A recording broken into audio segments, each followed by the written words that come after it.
Corona virus نے اس وقت پوری دنیا کو اپنی لپیٹ میں لے رکھا ہے. پاکستان میں بھی یہ وائرس داخل ہو چکا ہے. تو گورنمنٹ پاکستان بھی اور گورنمنٹ آف آزاد کشمیر بھی جو ہے نا وہ اس کے بچاؤ کے حوالے سے حفاظتی تدابیر کے حوالے سے پوری طرح کوشاں ہے. تو میری تمام بھائیوں سے، دوستوں سے، پوری قوم سے یہ اپیل ہے کہ برائے مہربانی آپ اپنے حال پہ بھی رحم کریں، باقی لوگوں پہ بھی رحم کریں، گھر سے باہر نہ نکلیں. گورنمنٹ آف آزاد کشمیر نے پہلے دن سے اس کو بڑا سیریس لیا. آزاد کشمیر میں پرائم منسٹر آزاد کشمیر کی سربراہی میں ایک اسٹیٹ کوآرڈینیشن کمیٹی بنائی گئی جس میں منسٹرز ہیں، چیف سیکرٹری ہیں، سیکرٹریز ہیں، کمشنرز ہیں، ڈپٹی کمشنر ہیں اور مختلف جو ہے نا ذمہ شامل ہیں. وہ ڈے ٹو ڈے اس پہ ورکنگ کر رہے ہیں.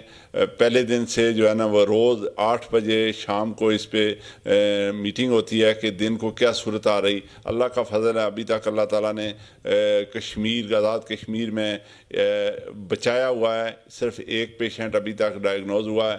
تو میری دعا ہے اللہ تعالیٰ سے کہ اللہ تعالیٰ آزاد کشمیر کو، پوری دنیا کو بچائے، پاکستان کو بچائے، لیکن آزاد کشمیر میں ہم چونکہ سارے رہ رہے ہیں تو میری دعا ہے کہ آزاد کشمیر کے حوالے سے کہ اللہ تعالیٰ آزاد کشمیر کو اس وبا سے محفوظ رکھے. لیکن احتیاطی تدابیر بہت ضروری ہیں.